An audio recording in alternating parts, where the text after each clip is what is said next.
Nurse. आज की इस वीडियो में हम पढ़ेंगे Jain Iyer bye Charlotte Brontë. तो ये उनका बहुत फेमस वर्क है।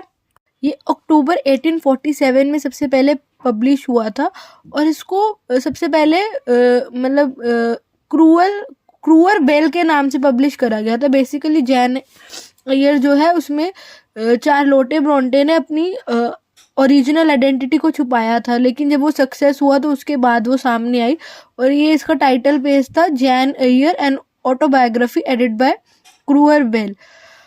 इसमें मेन कैरेक्टर्स हमारे हैं, सबसे पहला है जैन अय्यर का और उसके बाद है मिस्टर एंड मिसेस रीड का, जो कि गेटसेड हॉल में रहते हैं, और मिसेस रीड की डॉटर एलिजा और जॉर्जियाना और उनका एक सन जॉन, बेसी द नर्स, मिस्टर लॉयड और मिस्टर ब्रोकलर्स। ये सुपरवाइजर थे लोवुड स्कूल के, जहाँ पर जैन आगे जाकर रहेगी। हेलन बर्न्स उसकी एक फ्रेंड, मिस टेम्पल स्कूल में होती है, और मिस्टर रोस्टर। तो ये कुछ मेन कैरेक्टर्स हैं हमारे। तो चलिए स्टार्ट करते हैं हम हमारी समरी। यहाँ पर पहले फर्स्ट टू फोर्थ चैप्टर्स की समरी में क्या होता है कि हमें जैन अय्यर इंट्रोड्यूस होगी। एक ऑर्फन गर्ल है जो कि मिस्टर रीड के साथ रहती है। मिस्टर रीड की सिस्टर की डॉटर है जैन अय्यर, जो कि गेटसेड हॉल में रहते हैं। मिस्टर रीड उसे बहुत ज़्यादा प्यार करते होते हैं, इवन कि अपने सगे बच्चों से भी ज़्यादा। तो इस चीज़ से मिस रीड जो है बहुत ज़्यादा इरिटेटेड रहती है और वो उससे नफरत करती है, एक तरीके से एंग्विश फील करती है वो जैन के लिए। और इसी वजह से जो उसके बच्चे हैं वो भी जैन को इल ट्रीट करते हैं, और स्पेशली जो उसका बेटा जॉन होता है। एक बार उसका डिस्प्यूट हो जाता है उसके बेटे जॉन के साथ, तो वो उसे पनिशमेंट देती है रेड रूम में बंद करने की। और रेड रूम क्या है, जहाँ पर मिस्टर रीड की डेथ हुई थी। उनकी डेथ के बाद तो जैन का ट्रीटमेंट बहुत गंदा होता है उस घर में, और वो उसे वहाँ पे बंद कर देते हैं।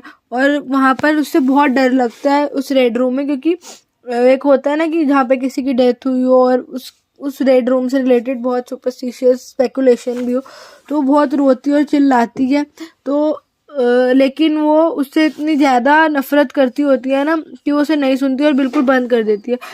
और मिस्टर लॉयड एक अपोथिकेरी, बेसिकली जो ड्रग्स वगैरह दवाई देते हैं, वो एक काइंड मैन होते हैं। वो जब उसे देखते हैं तो उन्हें पता चल जाता है कि यहाँ पे इसका ट्रीटमेंट अच्छा नहीं है, तो वो बोलते हैं कि तुम इसे क्यों ना एक बोर्डिंग स्कूल में डाल दो। लेकिन उसे अभी तक यहाँ पर बोर्डिंग स्कूल में वो नहीं डालते, और जैसे तैसे वो वहाँ पर अपने दिन काट रही होती है। लेकिन फिर जब मिस्टर ब्रोकहर्स्ट हैं सुपरवाइजर लोवुड स्कूल के, वो आते हैं, वो भी जैन को बहुत गलत समझते हैं और उसको बारे में बोलते हैं कि ये तो बड़ी बदतमीज लड़की है। लेकिन जैन को क्या गुस्सा आ जाता है और वो बोलते हैं कि मैं नहीं हूँ, ये मेरी आंटी है जो बदतमीज है और उनके बच्चे हैं। तो फिर वो उसे लोवुड स्कूल में भेज दे। और लोवुड स्कूल क्या है, एक चैरिटी इंस्टीट्यूशन है ऑर्फन गर्ल्स के लिए। वहाँ पर वो क्या है, उन्हें क्रिश्चियनिटी वगैरह सिखाते हैं। ये सब सिखाने के लिए उन्हें हार्ड एकदम पेशेंट सेल्फ डिनाइंग ट्रीटमेंट उनके अंदर हो। तो उनका ट्रीटमेंट बहुत गंदा होता है। वहाँ पर खाना नहीं देते, कभी कभी मारपीट करते हैं, बिल्कुल एक लिविंग हेल टाइप ही था। लेकिन गेटसेड हॉल में भी उसकी लाइफ अच्छी नहीं थी, तो इसलिए जो जैन है उसके लिए तो हर जगह एकदम बकवास ही था। और वहाँ पर उसकी एक फ्रेंड बनती है हेलन, और वो क्या है, हेलन बर्न्स। वो एक बहुत भोली भाली सी लड़की होती है। और वहाँ पे एक अच्छी जो चीज़ होती है वो होती है मिसेस टेम्पल, सुपरिटेंडेंट होती है जो वहाँ स्कूल की, जिसकी वजह से वो एक बहुत जेंटल लेडी होती है, जिसकी वजह से, जिसके प्रेजेंस से जो लोवर्ड स्कूल है वो उसे टॉलरेबल लगता है बेसिकली जैन को। होता क्या है कि फिर वहाँ पर ना एक टाइफस नाम की एपिडेमिक आ जाती है, और इसकी वजह से जो स्कूल का स्ट्रक्चर होता है वो भी बिगड़ जाता है। एकदम स्टारवेशन, निगलेक्ट करा जाता है उनको, और मतलब कि डेथ तो आए दिन किसी ना किसी बच्चे की होती ही रहती है। और होता क्या है फिर यहाँ पर जो उसकी फ्रेंड होती है उसकी भी डेथ हो जाती है। मतलब होता ही है कि उसको फील होता है कि उसे हेलन से मिलना है, वो भी वो बीमारी पकड़ लेती है। और जब वो जाती है उससे मिलने रात को मिस टेम्पल के रूम में, तो उसके पास ही सो जाती है। और जब वो उठती है तो हेलन वहाँ पर मरी होती है। फिर उसकी जो फ्रेंड होती है वो भी उससे चली जाती है। तो ऐसे ही जो हमारी जैन है वो वहाँ पर अराउंड 8 साल के लिए रहती है। लेकिन फिर उसके बाद जो है वो वहाँ पर पढ़ लिख के वह टीचर बन जाती है। और फिर वहाँ पर जब वो काम कर रही होती है तो फिर वो एक बार एक प्राइवेट गवर्नेंस के लिए फॉर्म भरती है, मतलब वो नौकरी ढूंढ रही होती है थॉर्नफील्ड हॉल में। और थॉर्नफील्ड हॉल में जो है ना उसका सिलेक्शन हो जाता है मिस फेयरफैक्स है वो उसे लेटर दे के भेजती है कि उसका सिलेक्शन हो गया। जो फेयरफैक्स है वो वहाँ की हाउसकीपर होती है। तो 3 महीने तो जैन वहाँ पे रहते हैं, उसे कुछ पता भी नहीं होता है। वो वहाँ पर एक लड़की की टेक केयर एज ए जाती है, तो वहाँ पर 3 महीने उसके बीतते हैं। लेकिन 3 महीने बाद ना एक ऐसा इंसिडेंट होता है कि वहाँ से बाहर जब वो लेटर लिख रही होती है मिस फेयरफैक्स को, तो वहाँ पे एक मैन को देखते हैं जो हॉर्स से नीचे उतर रहा होता है और वो इंजर्ड होता है, तो उसकी हेल्प करती है। लेकिन वो इंसान ज़्यादा बात नहीं करता। तो वो इंसान कौन है? मिस्टर रोस्टर, जो कि हमारे यहाँ पर मेल प्रोटैगनिस्ट यहाँ पर बनेगा। ठीक है, तो वो उससे पहली बार तब वहाँ पर मिलती है। तो मिस्टर रोस्टर जो है ना वो वैसे ज़्यादा बातचीत करने वाले इंसान नहीं होते, लेकिन जेन से मिल के ना उन्हें अच्छा लगता है। और फिर उसके बाद वो जेन से बातचीत करने लग जाते हैं। वो अक्सर उससे बात करते थे और इवन इतना कॉन्फिडेंस था कि वो उससे अपनी बातें भी शेयर करते थे और उसे बताते हैं कि वो जो लिटिल गर्ल जिसकी वो वहाँ पर देखभाल कर रही है एडल, वो उनकी एक फ्रेंच मिस्ट्रेस की बेटी है।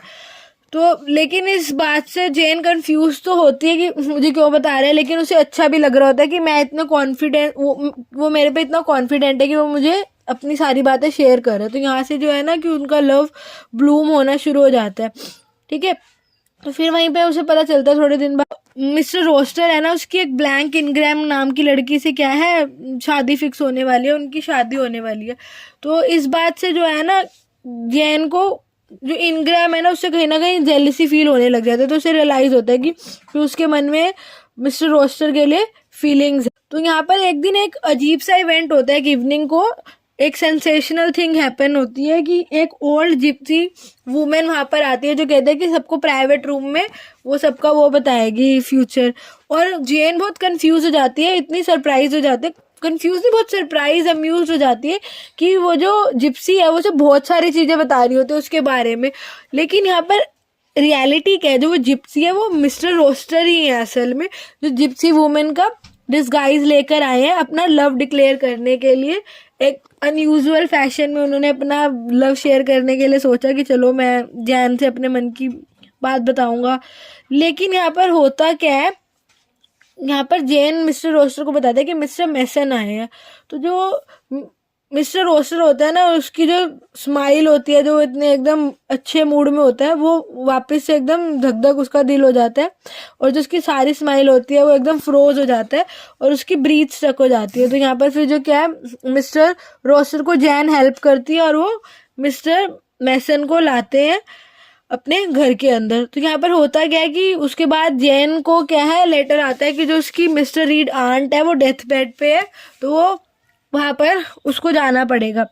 यहाँ पर होता क्या है कि जो मिस्टर रोस्टर है उसे मना करता है कि तुम कहीं मत जाओ, लेकिन जो वो जेन है वो कहते हैं कि मुझे जाना तो पड़ेगा। तो मिस्टर रोस्टर उससे वादा ले लेते हैं कि तुम वापस आओगी, ये वादा करके जाओ ना। इससे पहले एक और इंसिडेंट हुआ था वहाँ पर ना, उसे रात को एक बार आवाज़ आती है, मतलब ये लेटर मिलने से पहले उसकी आंट के डेथ बेड पे होने का। मिस्टर रोस्टर के रूम में ना आग लगी होती है और उसे हमेशा ना आवाज़ें भी कुछ आती होती है। तो यहाँ पर जो है ना उसको वो बोलेंगे कि वो ना एक स्विंग के लिए हेल्पर है ग्रेस पूल नाम की, जो मिसेस फेयरफैक्स है वो उसे ये बताती है। तो यहाँ पर जो आग लग जाती है मिस्टर रोस्टर के रूम में और वो उसे वहाँ से जाकर बचाती है। फिर उसके बाद ये लेटर वाला इंसिडेंट होता है और वो उसे वादा लेते हैं। और जैसे ही जो हमारी जेन वापस जाती है अपने आंट के पास, तो वहाँ पर उसकी आंट जो है उससे माफ़ी मांगती है कि मुझे माफ़ कर दो, मुझसे गलती हो गई। और उसे वो ये भी बताते हैं कि उसके एक अंकल उसे अपनी प्रॉपर्टी देना चाहते थे लेकिन उसने उसके बारे में नहीं बताया। ठीक है, और फिर जो वहाँ से है ना जेन अय्यर उसकी आंट की डेथ के बाद वापस आ जाती है क्योंकि उसे अपने siblings, I mean not siblings, cousin से तो उसे मिलना ही नहीं था। तो फिर कोई मैटर ही नहीं था, वो वापस आ जाती है। जब वो वापस आती है तो जो चेस्टनट ट्री के अंदर मिस्टर रोस्टर से प्रपोज करते हैं एक अच्छे से तरीके से। फिर आगे 22 to 27 चैप्टर में क्या होगा, जो रोस्टर के बारे में है जेन को एक बहुत हार्ट ब्रोकनिंग ट्रूथ पता चलेगा। तो यहाँ पे अभी स्टार्टिंग खासी होती है, जो एडल है जो उसकी बेटी है उसको बोर्डिंग स्कूल में भेज देते हैं, ज्वेल्स मंगाए जाते हैं लंदन से, बिल्कुल पूरी शादी की तैयारी हो चुकी है। लेकिन रात में होता क्या है, ग्रेस पूल जो है ना वो उसके कमरे में घुस जाती है और उसका वेल, जो ब्राइड का वेल होता है कॉस्ट्यूम का, घूंघट जिसे हम बोलते हैं, तो एक वेल डालते हैं ना क्रिश्चियन लोग पीछे, तो उसको वो फाड़ देती है। लेकिन ना वो कहते हैं, जो मिस्टर रोस्टर तो कहते हैं कि अरे इस बात का इतना इशू ना बनाया जाए, मैरिज सेरेमनी के लिए वो तैयार हो जाते हैं। लेकिन जैसे ही वो वहाँ पर जाते हैं तो वहाँ पे जो मिस्टर मैसन है वो कहता है कि ये शादी नहीं हो सकती, क्योंकि ये तो पहले से ही मैरिड है मेरी बहन के साथ, मेरी बहन की डेथ नहीं हुई है, वो पागल है और वो उसी घर में कैद है। तो इस बात से जो जेन है उसका दिल बहुत टूट जाता है। मिस्टर रोस्टर उसे बार बार बुला के रोकते हैं लेकिन वो नहीं सुनती और वहाँ से चली जाती है। और वहाँ से भागते भागते वो पहुँच जाती है, मतलब पहली रातों से कोई मिलता भी नहीं है, एकदम वो सड़कों वड़कों पे घूम रही होती है अकेली एकदम, उसके पास कोई हेल्प करने के लिए नहीं होता। वहाँ पर फिर एक गेट पे पहुँचती है जो कि सेंट जॉन रिवर्स का होता है और वो उसे हेल्प करता है और उसकी बहनें होती हैं तो उनके साथ जो है जैन की दोस्ती भी हो जाती है। और ये वहाँ पर जैन अय्यर के नाम से नहीं, जैन इलियट के नाम से रहने लग जाती है। और वहाँ पर क्या होता है कि उसकी दोस्ती हो जाती है उन भाई बहनों से और वहीं पे रहने लग जाती है और एक स्कूल में टीचर लग जाती है। लेकिन जो जैन है ना वो फिर भी मिस्टर रोस्टर के ख्यालों में ही रहती है और वो इवन की लेटर भी लिखते हैं मिस फेयरफैक्स को, लेकिन उसे कभी वहाँ से जवाब नहीं आता। तो जो यहाँ पर जिनके घर वो रुकी हुई है, जॉन रिवर्स जो है, जॉन रिवर्स, वो हिंदुस्तानी सीख रहा होता है क्योंकि उसे इंडिया जाना होता है मिशनरी के काम के लिए। और वो उसे प्रपोज भी करता है जैन को कि तुम मेरे साथ चलो, क्योंकि वो उसके साथ हिंदुस्तानी लैंग्वेज भी सीखती है जिस बात से उसे अच्छा लगता है। तो कहते हैं कि आओ मेरे साथ चलो, लेकिन वो कहते हैं कि तुम मुझे एज अ सिस्टर ले जाओ। वो कहता है कि नहीं ऐसे तो मैं नहीं लेके जा सकता। तो वो कहता है कि तुम मुझसे शादी करनी पड़ेगी, हमारी ड्यूटी हमें बुला रही है। लेकिन होता क्या है, एक रात को जैन को मिस्टर रोस्टर की चीखने चिल्लाने की आवाज़ें आ रही होती है और वो बोलता है कि मेरी हेल्प करो। इस बात को सुन के वो वहाँ से चली जाती है 3600 किलोमीटर ट्रेवल करके। और इससे पहले एक और चीज़ होती है, मैंने बताया था ना कि वो जैन अय्यर नहीं जैन इलियट बन के रहते हैं। जैन इलियट ही जैन अय्यर है, ये जॉन रिवर्स को पता चल जाता है और उन्हें ये भी पता चलता है कि जो उनके अंकल है उसने उसके लिए $200 की छोड़ी है प्रॉपर्टी। तो ये बात भी उसे पता चल जाता है कि वो कजिन्स ही हैं आपस में। तो लेकिन जब वो उसे प्रपोज करता है तो उसे एक रात पहले उसे लगता है कि मिस्टर रोस्टर उसे बुला रहे हैं और 36 आवर्स का वो ट्रेवल करके मिस्टर रोस्टर के पास जाती है। और जब वो वहाँ पर जाती है थॉर्नफील्ड में तो वो वहाँ पर देखते हैं कि वहाँ पर तो कोई होता ही नहीं है, एकदम मतलब ख़त्म हो चुका था, वो सुनसान हो चुका था, वो जो घर था वो जल चुका था। तो फिर वहाँ पे उसे बताएंगे कि ये तो जो उसकी पागल बीवी थी उसने इसे सारा जला दिया और उसने छलांग मार के खुद को मार दिया। और उसको बचाने की वजह से जो मिस्टर रोस्टर है उसकी एक आँख और उसके हाथ में भी एकदम चोट आ जाती है। लेकिन जो जैन अय्यर है वो जाती है और वो रहते हैं एक मैनर और उसकी कोचमैन और उसकी बीवी के साथ। फिर वो वहाँ पे जाती है एक छोटे से घर में जहाँ पे वो रहता होता है और फिर वो वहाँ जाकर उसका मतलब रीयूनियन हो जाता है मिस्टर रोस्टर के साथ और वो शादी कर लेते हैं। और फिर उसके बाद उनका एक बेटा भी होता है और उस बेटे को गोद में लेके मिस्टर रोस्टर गॉड का थैंक यू करते हैं। और यहाँ पर जो सेंट जॉन रिवर्स होता है वो इंडिया चले जाता है अपने काम के लिए और वो शादी नहीं करता, अपने मतलब हर्ट को कैद कर लेता है और सिर्फ अपने काम में लग जाता है मिशनरी के। और फिर यहाँ पर वो उसको कहेगी कि वो एक standing without fault before the throne of God, ये लाइन यूज़ करेगी जेन जॉन रिवर्स के लिए। और यहाँ पर हमारा ये नोवेल एंड हो जाता है। That's it for today's video. अगर आपको इसके थीम रिलेटेड और करेक्टर स्केच भी चाहिए सो प्लीज़ डू कमेंट। अगर आपको वीडियो अच्छी लगी हो तो लाइक करो और कुछ ना पसंद आया हो या कुछ पसंद आया तो प्लीज़ कमेंट सेक्शन में लिखकर ज़रूर बताएं।